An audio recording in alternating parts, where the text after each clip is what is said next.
Okay. All right. So we are going to walk through how to create your template pieces for your stained glass project, and then how to use your glass wisely when you start cutting out of actual glass. So you should have a minimum of 1 copy, but really you should have 2 copies of whatever project you designed before Christmas. One of those copies you need to keep intact to keep looking back at. The other copy you're going to cut out your pieces with just standard scissors. And when you cut them out, you want to include all of the Sharpie line. So when you're done, your pieces are going to look like this. So you can see all the original Sharpie line on my pieces. You're going to take those pieces and you're going to lay them face up on your manila folder, and you're going to outline each piece and then write your color code on your pieces. Then you're going to cut these out with what's called templating shears. So templating shears have this weird split bottom blade. These are over in the tall cabinet in Mr. Baldwin's room. When you cut these pieces out, which these originals, put them in a plastic bag and don't lose them. When you're cutting out your manila, you need to cut off all the red because it was the outline. It's bigger than your original piece. You need to cut out all the red, and then as you're cutting with these templating shears, you're going to see that it also cuts basically a gap. You guys see that little gap piece? That gap piece is going to help account for your solder when we get to the soldering stage. So I want to make sure I'm cutting just inside the red line, and sometimes your little extra piece gets jammed up in your scissors, so pull it out. Cutting inside the red line, preferably more carefully than that, but you should just see your red line left over on all your scrap. So there's my next piece, and you're going to cut them all out using the templating shears. Once you've done that, it's time to start laying your pieces on your glass. So my system here, I have pink clear and pink swirl. You want to be careful when you're laying out your pieces to be sure that you're using your glass wisely. So I should have made you guys go through all of the scrap boxes first to find pieces that were small.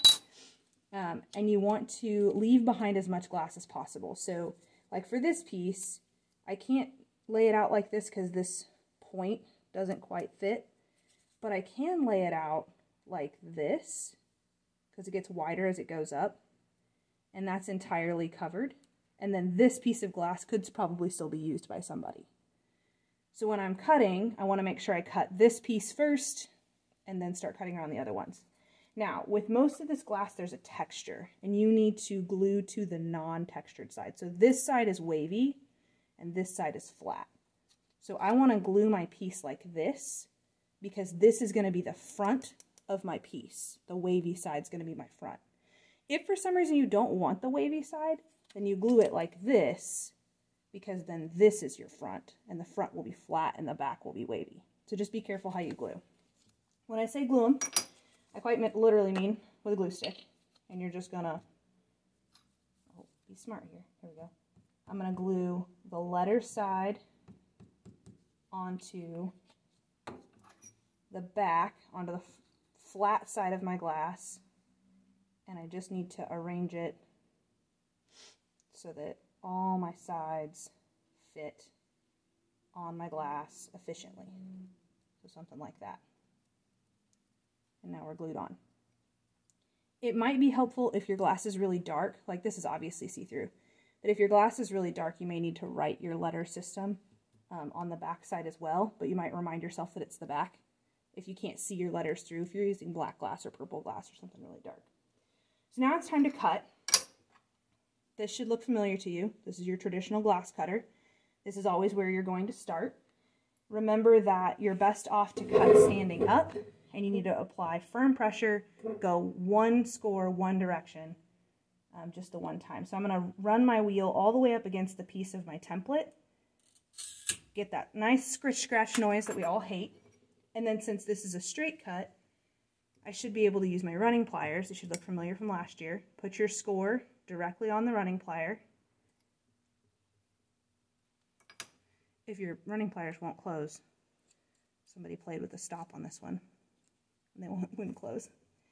Okay, put your line directly on your score, squeeze, and then you should be flush up against your template. You want it to be exactly the same. Now for these littler cuts, the running pliers aren't going to work. It's just going to create a bunch of cracks.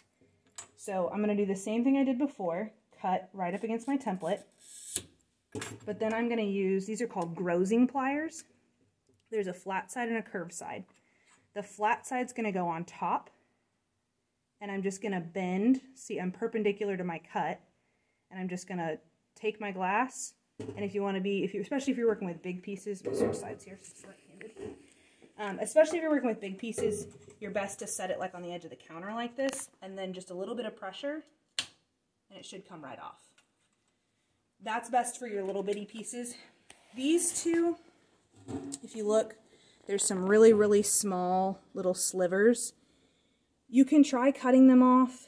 They may or may not cut off well. You may just have to grind this section.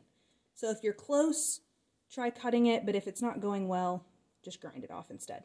So there's my first piece. I'm going to do the same process with all my other pieces, getting as close to my template as I can. And then the next thing that we would have to do is learn to use the grinder.